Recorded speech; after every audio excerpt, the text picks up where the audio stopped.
i-share ko sa inyo yung reasons kung bakit hindi ako nag-apply sa agencies kahit nung bago pa lang ako. I mean, na-try ko naman mag-apply once, pero hindi ko na siya inulit. Number one reason is, hindi ko kaya yung process. Ako lang to as a person na tamad, as a person na ayaw ng pressure, tsaka as a person na bobo sa English. Kasi when I was starting pa, ang swerte ko lang kasi, ang mga direct clients na talaga yung mga nakasalamuha ko. I mean, yung mga unang napasahan ko. So, nakita ko na yung process kung paano mag-interview yung mga direct clients. Nakita ko na yung process kung paano sila mag-hire.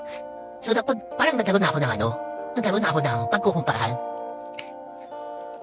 Tapos, kapag ang mga job post, nakikita ko may mga Google form kineme, tapos yung may mga level ng interview, pas na ako dyan. Ako lang to Kasi, yung ano ko yung preference ko Tapos ang paniniwala ko kapag agency, medyo higpit sila sa grammar.